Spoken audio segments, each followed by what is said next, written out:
Hey everyone, today we're reacting to Jimmy's, a new player's honest review of Hardcore Classic WoW. Now he's made some amazing hardcore content, honestly some of the best WoW content we've got in a long time. So I just want to see what his review of Hardcore Classic is from a new player's perspective. Let's just dive right into it. Hello, welcome to the Hardcore Classic interlude. I've now made 4 episodes following my journey through Hardcore Classic. I can't thank you guys enough, both the WoW community for welcoming me with open arms into the video making world, as well as my own community. It means a lot that so much of you are showing up to watch these projects that I've poured hundreds and hundreds of hours into. So I mean it, just this once, thank you. I wanted to create this little interlude episode to talk about a few things that didn't quite fit the theme of a progress series. I try and yap about things when I can, but I really want to keep the flow and the pace. I know these videos are long, so I'm gonna pause, take a step back, and look at what we've done so far. I want to talk about WoW Classic as a game. I want to talk about the hardcore experience as a new player. Let's just hang out. What else are you're doing? Nothing. I know you have nothing better to do. And I also want to touch on some The amount of people that are reacting to this, or have reacted, or will react, he's not wrong. A lot of people don't have much to do because, let's be real, it's classic WoW. There's not much content out there, is there, really? Behind the scenes stuff, because there's been a lot of talking about these episodes take too long. The new season's gonna start before the series is over. I want to talk about that. At the end of episode 4, I ended at level 32, which I know is not exactly the halfway point when it comes to character levels. In terms of this OnlyFans Hardcore Classic series, I would say we're probably around 2/3 of the way done. I'm not 100% certain on that, but chances are I'll probably have another 2 episodes of the series. So I guess let's start talking about stuff. I guess we'll talk a little bit about behind the scenes, because I really want to address this whole you're taking too long to get this stuff. I don't think people understand how hard this editing is. When I used to do high quality editing, when I used to go out of my way to make high quality videos, it was only a fraction of Jimmy's quality. And it would take me 30, 40, 50, 60 hours for a singular video. And if my high quality, which is subpar compared to this, took 50, 60 hours, each video he edits is probably taking him, at a bare minimum, 150, 200 hours per video. Like, this is insane quality. And thank you for following Mr. Canadian Goose. Welcome to the cult. Okay, what is this? Just wanted to stop by for a second. You're gonna do what I think you're gonna do, aren't you? There it is. Yep, there it is. Yeah, here we go. I have something really cool I want to show you. Oh, I'm sure. It's a magic punk MMO ARPG, Crystal of Atlan. Right. It's got a few things I think you're really gonna like. I'm sure. I guarantee it's got a whole bunch of stuff that's gonna captivate. Who is that? It's the player character. Can I see that for a second, please? This is the best fucking ad I've ever seen. But he's not wrong. That is very captivating. Interesting. We think? Yeah. What do you do? Don't do that. Stop. Please. Just wanted to test something. What else is on that? Well, there's 11 classes to choose from, and they're all unlocked at the start. Oh, is that gun? That's right. Yeah, I started as a musketeer, but I also have a cloud strider, which started as a fighter. Yeah, you look relaxed. They've got a big storyline. I like those. You go on an epic journey where Really magic big and storyline. technology collide. Who is that? Well, I guess you'll have to find out as you uncover the secrets of Atlan ruins, making your way through powerful factions. Okay. Yeah, whatever she needs. They've got a One Punch Man collaboration coming up. They were just at Summer Games Fest where they showed the trailer. Yeah, look at that. And this game is free to play, so you can try it right now. I put the link in your description. You put the link in the description for me. Thank you for that. It's there. Actually, it's Such huge plot elements. Like those plot elements I saw when they were going back and forth. It was truly innovating plot gameplay design. actually there. If you look right now, there's the link. He did it. Thank you to Crystal of Atlan for sponsoring today's video. Hey everyone, welcome back. I found a chalkboard. It's very real. Allow me to teach you how to make a World of Warcraft video. Step 1, stream. Very big step. Do not skip that one. Step 2, play World of Warcraft while streaming. Step 3. See, that's where I'm failing. I'm not doing step 2 very well. I talk about the game more than I actually play it at this point in time. Hire an editor to download your VODs. Have them roughly cut up whatever happens on your stream. Step 4, have them upload whatever they created, collect all the money, and offer to give them a percentage of whatever revenue they generated. Step 5, return to step 1. This is the gold standard of how to make a World of Warcraft video in 2025. But me, Pretty much. well, I hate money. so I don't follow that. Let me give you a little peek into what I've been doing. So I streamed a lot from November to February. Every stream I did is currently stored on a hard drive, both in the form straight from Twitch with my webcam and also a form without my webcam. And rather than have someone else sift through all of my hours of footage like a smart person would, I watch it myself. I play WoW and then watch myself play WoW. I experience everything I do in this game twice. I usually find a good start. So I actually underestimated how long his videos take. If he does all that, which I believe him when he says it, that's like 300 hours per video, not counting the playing itself. So like it takes him like what, 600, 500 hours per video?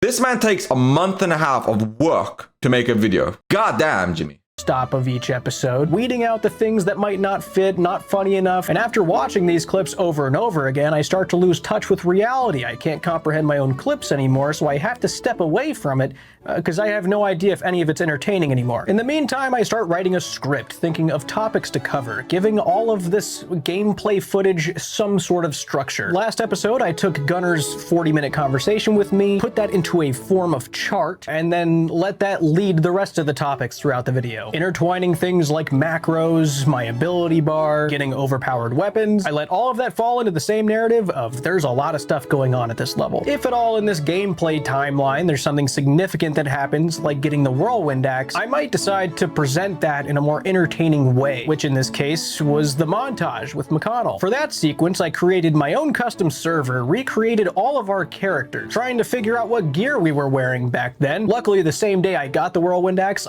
Okay, I was wrong again. That's way more work than what I even had. God damn, that's some effort. I knew I was going to make. And sadly, he's getting, what, 500,000 views? And every other creator is getting 500,000 to 200,000-300,000 views by reacting off his hard work. So Jimmy puts in the hundreds, if not thousands of hours to make the series, and then react for 30 minutes. If you're a good reactor, 45, 50 minutes, because this is a 22-minute video. So you react for, give or take, 45, 50 minutes, and that's a decent react. But that's 25 extra minutes of watching the video versus Jimmy's 1,000 hours. Goddamn, congratulations. But that's the reason the videos are amazing.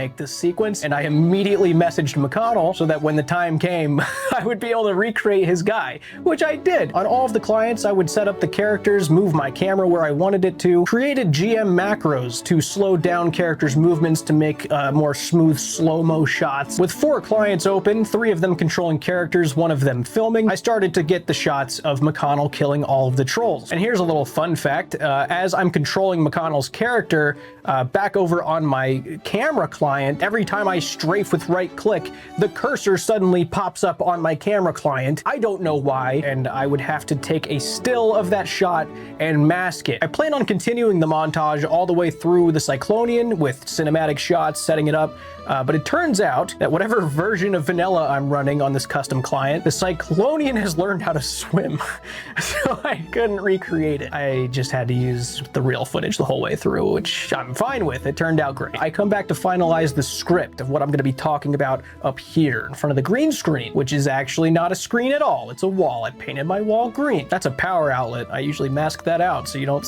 I have a green screen, and I'm gonna be real, it's better to just paint your wall green. If you're doing green screen content at this level, bright neon green wall, not amazing for streaming, but for the kind of quality videos he's doing, it's absolutely a necessity. I'm gonna be real. See it in every shot, and that is a painting that Flutton painted me of our rat Tex, one of my favorite paintings. I'd say the average recording time in front of a green screen is anywhere from 2.5 to 4 hours, depending on how much I screw up the lines that I wrote. And then I pull all of the green screen footage into Premiere, into its own sequence, cut all of it up. I'll usually get a few more relevant B-roll shots, just kind of roam the world, see if there's anything interesting. The intro sequence for episode 3 of my guy walking was about 55 minutes of footage total. After all of that stuff, I compile it into some form of structure, making the skeleton of the video, inserting my green screen footage around the areas that are relevant to whatever I'm talking about. I spend hours and hours sifting through.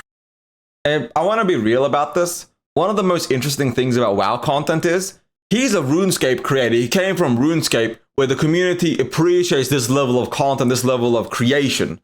In World of Warcraft, people love this, But it takes so much effort to make a World of Warcraft video that's interesting that you need an event, a situation happening. Like Barney Beekeeper, Jimmy, like these videos are beyond phenomenal. But if you look at the average World of Warcraft content scene, what the average World of Warcraft creator does, it's a streamer with highlights. It's a streamer that like it just has somebody clip up the stream like I said at the beginning, cut everything, but make it like, 15 minutes of this, like a Peyo video or a Guzu video or a Zaryu.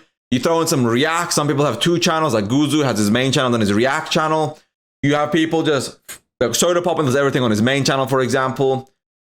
And the reason for that for the WoW creators is, if you're looking at just views and what you're trying to maximize out of the content you make, it is smarter to just spam your stream condensed into a 15-20 minute video or reacts than it is to actually put the effort in to make a video like this. I used to spend 50-60 hours doing a video and it would get 5, 10, 15,000 views. I would then spend an hour making a video and it would get the same amount of views, 15, 20K. Because the issue is, in World of Warcraft in general, it's not like RuneScape, where every day you can think of an amazing top tier video.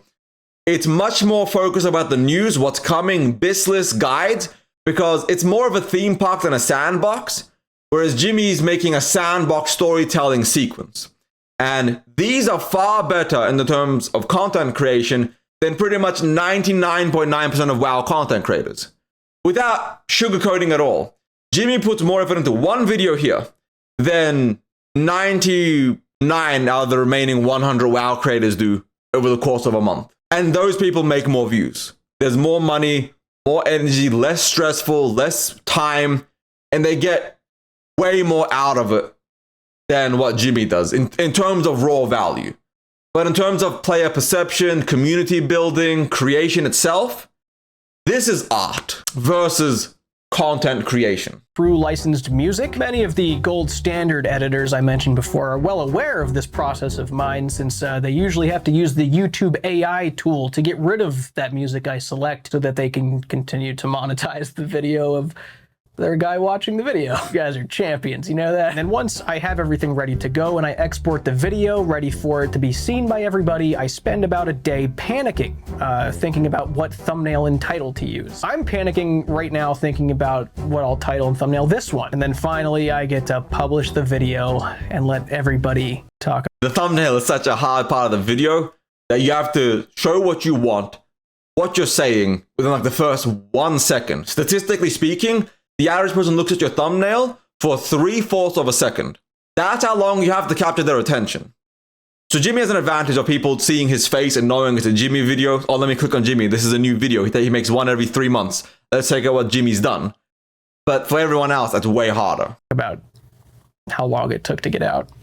Still a great series. Doesn't matter how sheds long. a little light on why these take a little bit. I make these videos with love. I want these videos to be something that all of you can come back to and watch over and over, because I know what those kind of videos mean to me. I personally have videos that I return to over and over again because they're super entertaining, or they're comforting, or they're inspiring. I want to do my best to create those kinds of videos. And to all of the WoW reactors out there, I know it's a big part of the... Just so you're all aware, Soda reacted, Guzu reacted, Zaryu reacted, Savix reacted, and everybody else reacted as well. Everyone reacted to his video. Culture, you are more than welcome to react to anything I make. I'm a sucker for watching a chat while my video is happening. It's my weakness, and I encourage you to take advantage of that. And a very special thank you to Guzu. I spend a lot of money licensing music, and without fail every time, Guzu has kept the integrity of the video intact and let the licensed songs play, so he doesn't get to monetize his reactions of my videos. It means a lot to me that you're keeping my video the way that I intended people to see it. But I just wanted to talk about this because I just saw so many comments that I was 6 months late. I hope you guys have a little more understanding of why it takes me so long. But enough of that, let's talk about World of Warcraft. World of Warcraft Classic. What a game. I have to confess, the first WoW video I ever made when I reviewed all of them, I didn't play much Classic. I played a ton of Wrath Classic. My friend who showed me WoW insisted that we play Wrath Classic and not Vanilla Classic, which, I mean, I didn't even know there were two Classics to begin with, so I didn't really think much of it. But now with the knowledge of Classic that That's a big thing a lot of new people have been struggling with. any of my videos, my stream all the time. What should I play? Where should I go? What's the best version to play? I don't want to waste my time. And I'm gonna be real. It's really bad for a new player right now. There's so many options, and no one seems to be happy with the options. You got Mop Classic, you got Hardcore and Hardcore Era, you got Classic Era, Sod Era. You then have Anniversary right now, which is leading to TBC, and that's just Classic. That doesn't even count retail. So like the options are staggering for a new player. So him being confused for the first time playing is also, it'd be like me launching RuneScape and having zero clue what to do about anything because I've never played RuneScape. I completely understand why he did not want to go into vanilla. Classic vanilla is a slow video game. In World of Warcraft, you pick your class, you sit your ass in the seat of that class, and you go on that ride. You might be able to pick a few twists and turns, but you end up at the same destination regardless. And the classic ride is a really slow ride. That doesn't mean the ride's not fun. See now, for a new player, it might be interesting and fun. For any WoW Classic veteran, I made a video saying they should make the journey matter. People should stop skipping it. And people got mad at me saying, how dare you tell me how to play? I want to buy gold and skip the journey because I'm sick of the journey. The journey is terrible. It's too slow. It's bad. Let me skip it. And that just makes me think that's a long conversation. I'm going to be real. We'll touch on it later. Let's see after we hear what he has to say. Okay, don't twist my words. But there's a lot of players nowadays who really don't want slow rides. The experience rates are slow. Gear progression, finding a group for a dungeon, traversing the world, especially before level 40, leveling, it's all slow. This shit was probably perfectly paced in 2006. If 2 years ago when I was trying WoW, if my friend didn't convince me that we needed to play Wrath and not Vanilla, I would have had a lot tougher time getting into WoW, because it was my experience in Wrath that inspired me to look at the other ones. I was not expecting there to be that much of a difference in pace between the two classics, but it's a big difference. And don't get me wrong, there's a trade-off with a game being slow. Getting new gear, hitting level milestones, they have a real sense of achievement in them. But let me tell you, there's a few times during this journey where I was just thinking to myself, why the hell are we not leveled up yet? There's no way that quest did not get us the level we needed. It felt like my XP bar was frozen sometimes. The funny thing is, I do want to talk about Wrath of the Lich King there.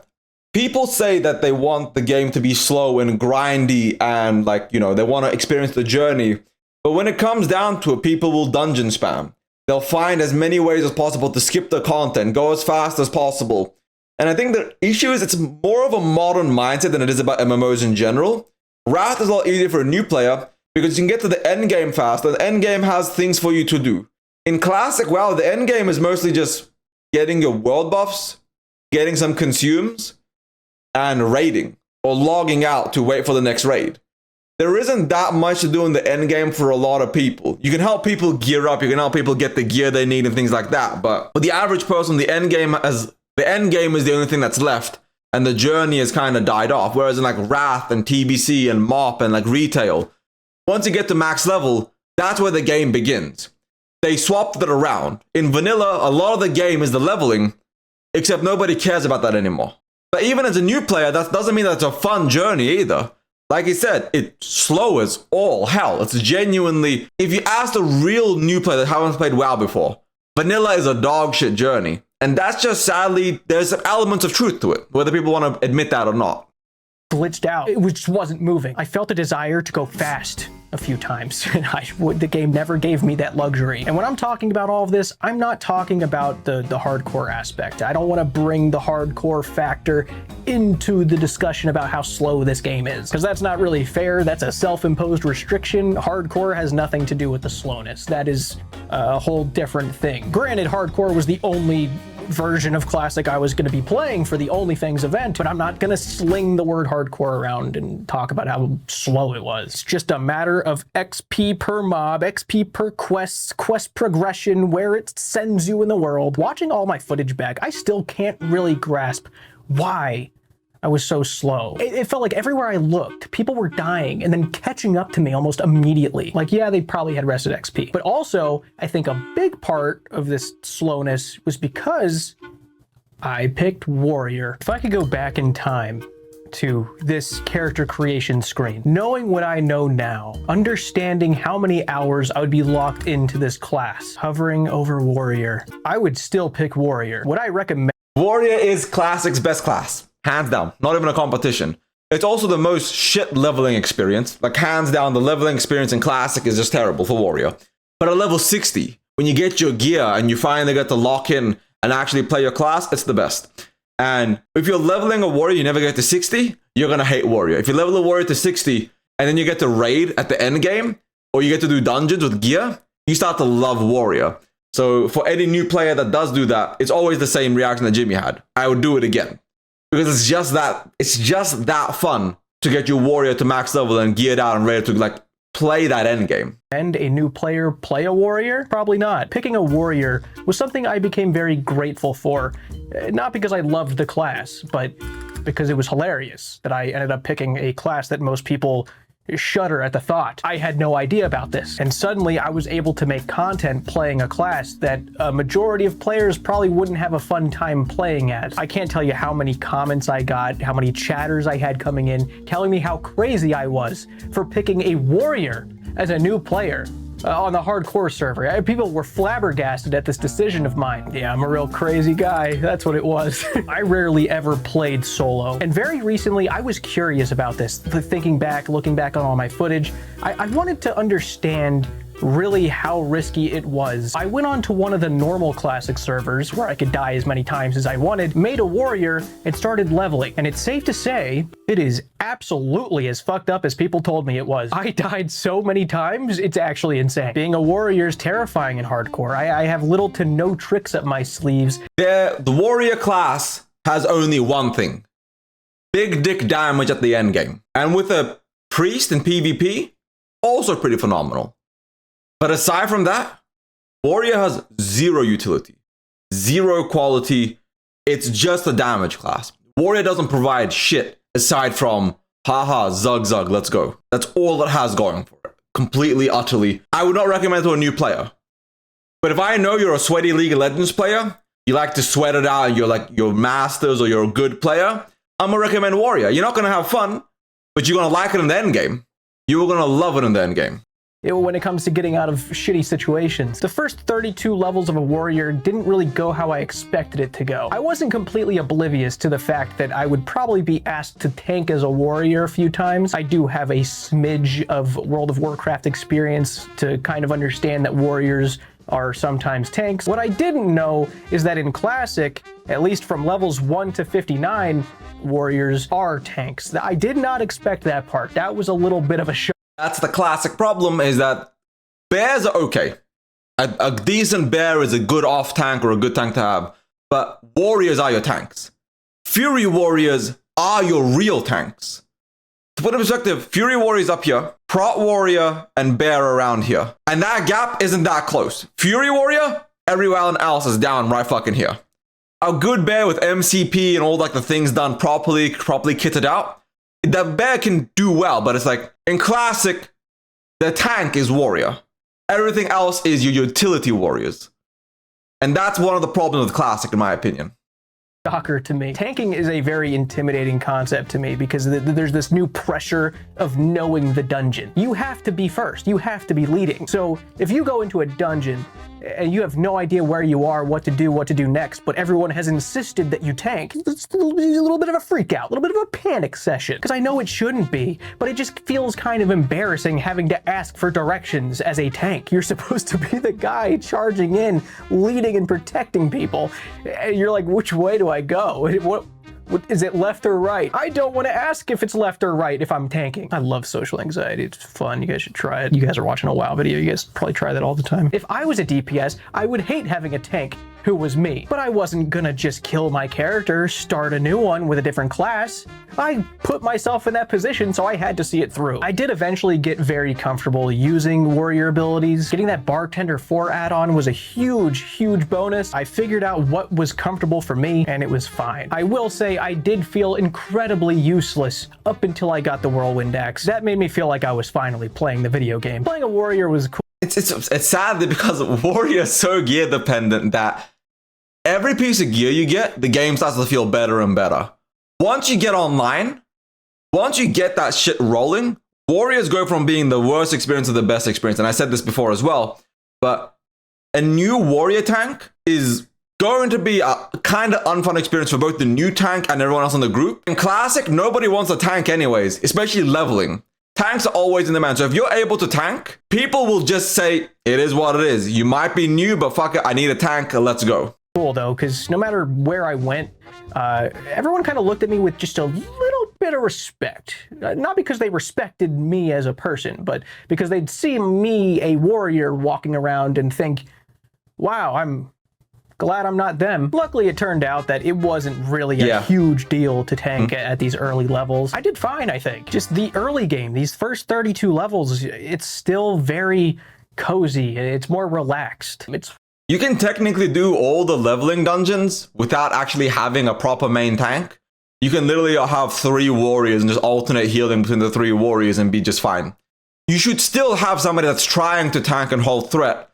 But in those early levels, you don't really have that much threat utility. You have your taunt for bosses, but it's just not the greatest, smoothest experience no matter what. If you have 5 competent players, it's going to be somewhat hard to really tank in those early level dungeons. For example, RFC, level 13, 15, tanking right there. Not very smooth. But in the later levels, you do actually have way more utility when it does come to tanking. Why I created the chart with the casuals and grinders. It's really interesting looking at all the comments, this big argument over, who's a casual or versus new player, what that word means. To clarify, I more so mean people who are really interested in the early game, but once shit kind of starts getting a little too grindy and time consuming, they kind of want to just do something else. There's no more running around, fucking around with people during quests and proximity chat, role playing. I mean, you can, but it gets a lot riskier and the stakes are a whole lot higher. A lot of the people I was playing with stopped playing entirely. The entertainment came in other forms, but good God, that first initial section where everyone was kind of just relaxed and having fun, that was the best part of OnlyFans by far. I love the early game, not just in WoW, but in a ton of other games. I love the low levels. I love the community that comes along with the low levels. I find myself constantly going along with whatever content I'm doing and then deciding, what would this be like if I was a different class? What would it feel like if I was casting spells instead of swinging a sword? The early levels of OnlyFans, because I played OnlyFans, I got level 20, 25, nothing super major. I stopped playing because a lot of the roleplay died off, a lot of things started to it died down and started to get sweatier and sweatier. And I just didn't have it in me to really level to the max level and try too much. I also had a bunch of IRL things happening. So for me, I didn't really partake in OnlyFans to the level I kind of wish I did. So I am looking forward to OnlyFans 3 for that reason, but he's 100% right. That early level when people were role-playing, I remember with the orc zug circle, Miskiff there yelling at people, and we were like, Miskiff die, Miskiff get removed. Watch Ivani. And it was the funniest shit of just, because Miskiff challenged me, and I was like, me no fight. You not real orc, or some shit like that. I forget exactly what I said. It was some just funny, memey moments, and it was just the storytelling, the context, everybody getting together and living and breathing and enjoying that world, and every moment really mattered. It was in World of Warcraft, some of the best content, some of the best storylines and arcs have always been the communities getting together and creating a journey hand in hand, side by side, and creating a moment to truly care about. And then in the end game, it becomes raiding, min-maxing, efficiency.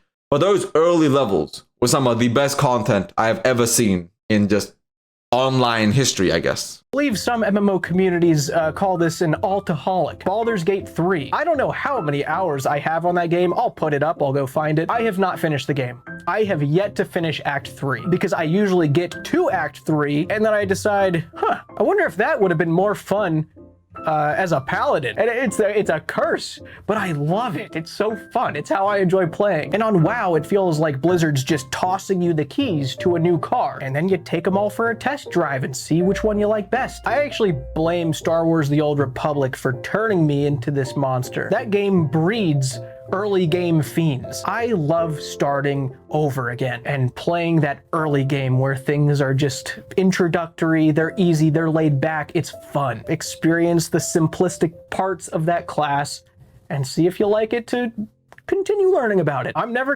World of Warcraft's 1 to 30 is drastically better than its 30 to 60. And then the end game is really good. But World of Warcraft is at its least fun in about the 35 to 60 bracket. It's the least fun part of World of Warcraft.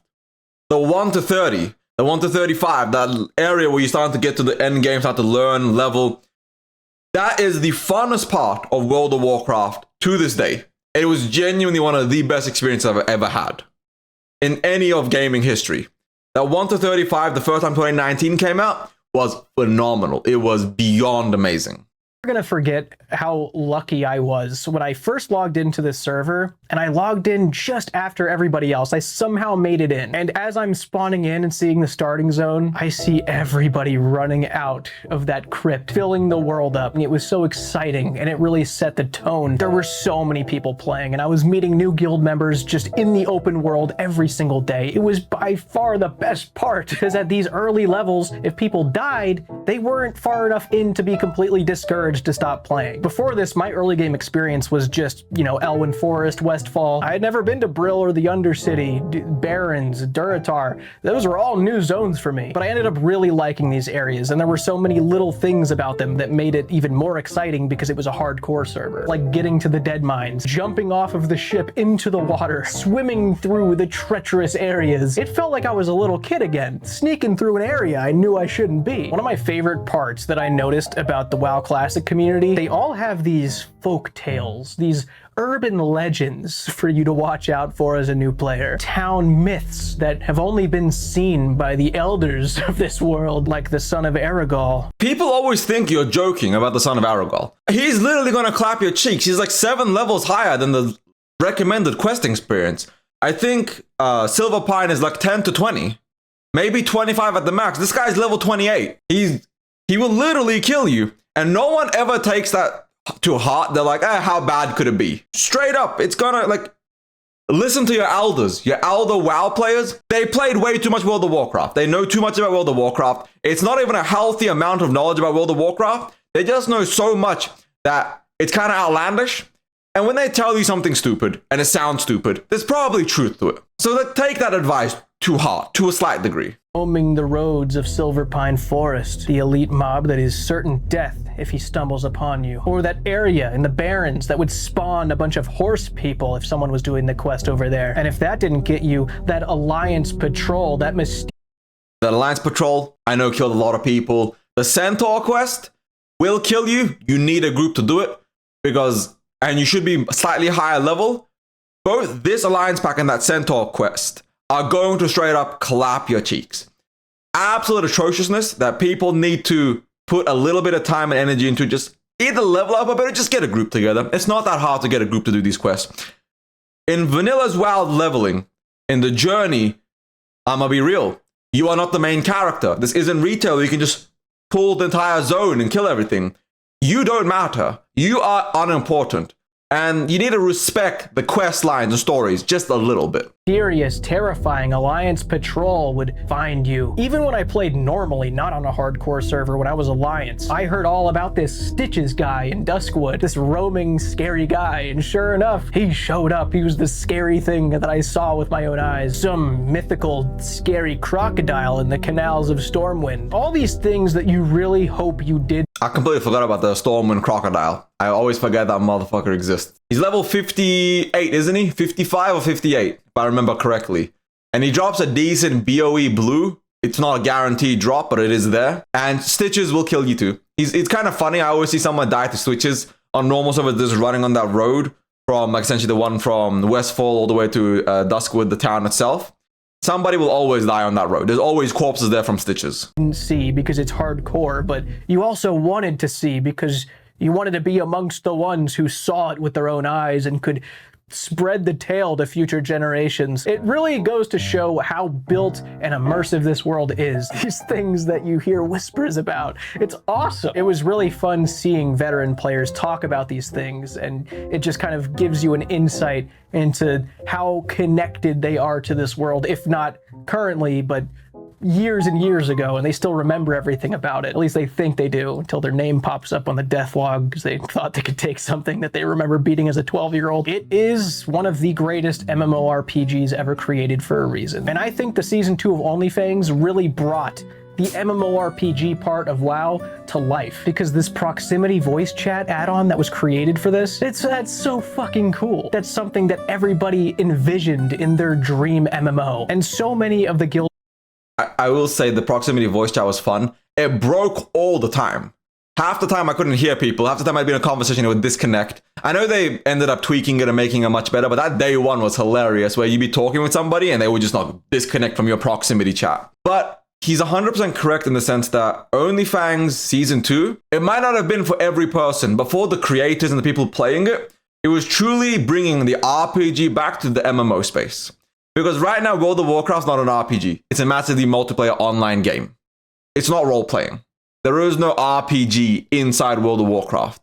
It's raiding, endgame, getting to the max level as fast as possible, hanging out, drinking with the boys. There's no RPG to World of Warcraft. Whereas Hardcore brings the RPG back.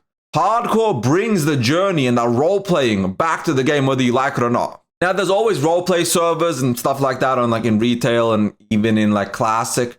But the RPG wasn't ever about the role-playing with people. It was about role-playing in the world and letting you be invested in the game and the story and what's happening. And modern MMOs and modern gaming in general doesn't vibe with the old world of RPGs, or the old world of MMORPGs. And OnlyFans was a good step in that direction for a small subset of the community, but it showed you that it could be done. It showed you that you could bring that RPG, that MMO, that world, that storytelling back to the game. Now, if Blizzard could somehow do this for everybody, adding proximity voice chat into the game for Classic Plus or something, that could be an insane experience. But we'll have to wait and see. I'm not gonna lie. Members were very much on board with RPing some form of character. So it just made the world so fun to be a part of. Everyone breathing life into what was already an immersive MMO world. And one of the biggest perks to this proximity voice chat and making the world feel alive is that it distracted everybody from this gameplay loop, which becomes the sole reason you're playing WoW after a while. Do quests, get better gear, go do dungeons with your new gear, get new gear in the dungeons, and then move on to the next dungeons and quests so that you can get better gear. All the way until you get max level, where you can continue doing dungeons and raids for more gear until you get the numbers that you want, which you won't because you'll never be happy. That gameplay loop was put in the background, and all of the role-playing and the guild was put to the front. It was what made those first 32 levels so unforgettable. Gathering around campfires in the middle of Thousand Needles, running around in the Barrens with Dr. Bones and Professor Mobius to help them with a quest, sporadically meeting a stranger, this troll on the road, who would unknowingly go on to become a core part of your group and adventure with you for hundreds of hours. And then the company behind one of the greatest MMORPGs catching wind of this moment and animating it to immortalize this little blip in World of Warcraft's 20-year history. That was one of the best things Blizzard ever did for Hardcore.